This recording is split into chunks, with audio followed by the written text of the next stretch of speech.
बस आज हम शैक्षिक प्रबंधन के अगले टॉपिक पे देखेंगे समय प्रबंधन। समय प्रबंधन क्या है?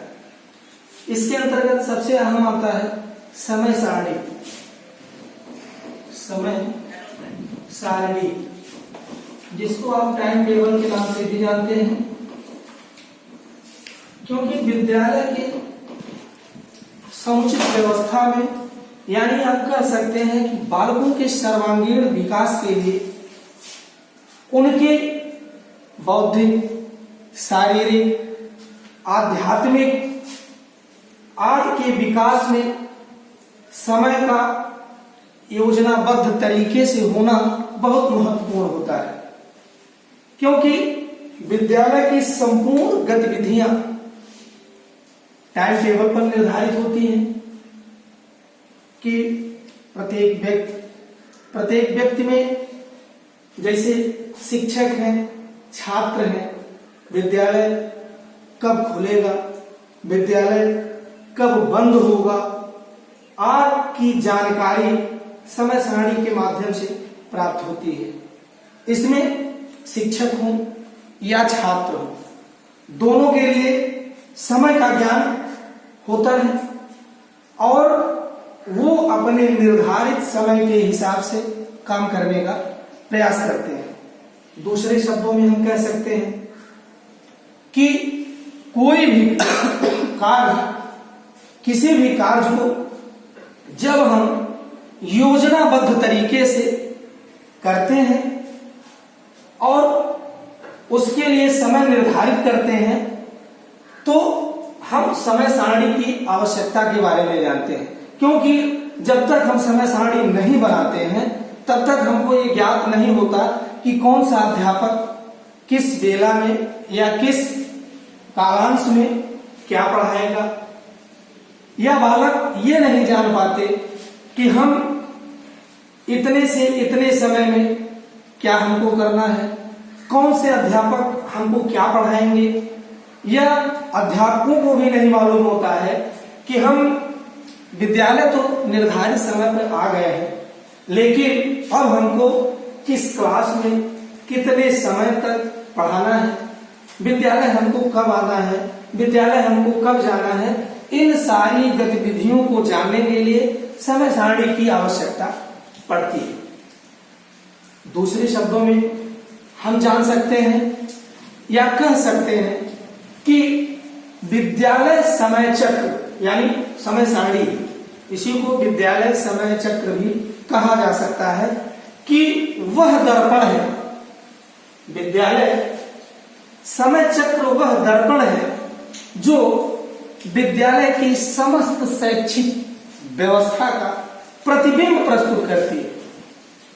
यानी जैसे समस्त गतिविधियों में आता है, जैसे शिक्षा अधिगम करना, पाठ से आगामी क्रियाएं करना, विद्यालय हमारा इतने टाइम पे खुलेगा, हमको शुरुआत में प्रार्थना स्थल पे जाना है, फिर उसके बाद प्रार्थना स्थल के उपरांत हमको अपनी उपस्थिति दर्ज करवानी है, या फिर हमारा प्रथम बेला में कौन सा कालांश चलेगा, द्वितीय में कौन सा चलेगा, हमारा लंच कब होगा और हमारी छुट्टी कब होगी। इन सारी चीजों की जानकारी हमें समय सारणी के माध्यम से मालूम होती है। फिर इसमें दूसरी आती है कि आखिर समय सारणी की आवश्यकता क्यों पड़ी।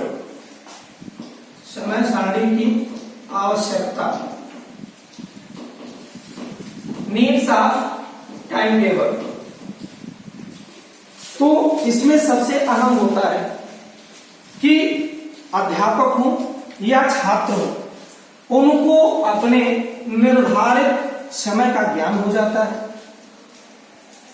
दूसरी कंडीशन ये आती है कि बालक अपनी रुचि और इच्छा के अनुसार पढ़ने का प्रयास करता है, और जो अध्यापक होते हैं, अध्यापक क्या करते हैं कि वो अपने विषय से संबंधित रुचि एवं जिज्ञासा के अनुसार ही अपना पाठ्यक्रम निर्धारित करते हैं कि भाई हमको शुरुआत में क्या पढ़ाने हैं। जैसे कभी कभी क्या होता है कि हमको बालकों का ये भी ध्यान देना होता है कि शुरुआत में और लास्ट में भाई बालक घर से आते हैं और शुरू में बालक जैसे ही घर से आते हैं तो उनको थकान का एहसास होता है। तो हमें शुरुआत में ऐसे कठिन विषयों को नहीं रख देना चाहिए कि जिससे बालक को थकान का अनुभव हो। दूसरा कंडीशन आता है कि लास्ट में फिर बालक लास्ट वाले पीरियड में यानी घर जाने से पहले जो कह सकते हैं समय सारणी में अंतिम कालांश बनाए गए हैं उसमें भी हमें कठिन सब्जेक्टों को नहीं रखना चाहिए, क्योंकि बालक पढ़ते पढ़ते लास्ट में भी थक जाता है। इसलिए बालकों की रुचि एवं जिज्ञासा के अनुसार ही टाइम टेबल का निर्धारण करना चाहिए। इससे क्या होता है कि बालक ज्यादा से ज्यादा सीखने के लिए प्रेरित होते हैं, तत्पर होते हैं, उत्सुक होते हैं। इससे संबंधित तमाम तथ्य टाइम टेबल में है। इसमें दिया गया कि आवश्यकता तो हो गई, लेकिन इसके कुछ समय सारणी के सिद्धांत भी दिए गए। समय सारणी के सिद्धांत, इसमें नंबर 1 था कि छात्र हित संबंधी सिद्धांत। छात्र हित संबंधी सिद्धांत। दूसरा था शिक्षक या अध्यापक हित संबंधी सिद्धांत। इसमें 2 कंडीशन आते हैं कि जब समय सारणी में सिद्धांत का निर्माण किया गया तो इसमें देखा गया कि दोनों पक्षों को समाहित किया जाए। टाइम टेबल एक तरफा नहीं होना चाहिए। टाइम टेबल जो समय सारणी का निर्धारण किया गया, इसको आप समय विभाग चक्र भी कह सकते हैं, तो इसमें शिक्षक और छात्र दोनों की गतिविधियों को ध्यान में रखते हुए इस सिद्धांत का निर्माण किया गया। ऐसा नहीं कि केवल टाइम टेबल छात्र के हिसाब से बना दिया जाए या शिक्षक के हिसाब से बना दिया जाए, ऐसा नहीं। इन दोनों को समावेशित किया गया। इसमें पहले रखा गया कि जो छात्र सहित संबंधित सिद्धांत बनाए गए उसमें यह दिया गया कि जो समय सारणी का निर्माण किया गया वो व्यापकता उनमें न हो। क्यों व्यापकता का मतलब, बालक जो है उनकी रुचि और जिज्ञासा के अनुसार बनाइए और बालक अपनी रुचि के अनुसार ही उस विषय वस्तु को सीख सके या उनको उस कालांश को चुनने की क्षमता हो या उनमें रुचि हो कि जब आपका टाइम टेबल व्यापक बना रहेगा तभी तो बालक अपने हिसाब से काम कर पाएगा। दूसरा क्या होता है कि उनकी रुचि और जिज्ञासा के अनुसार समय सारणी का निर्माण किया जाए। बालक जो है कभी कभी क्या होते हैं कि बालक सीखने में ज्यादा रुचि तब लेते हैं कि जब उनके हिसाब से काम होता है।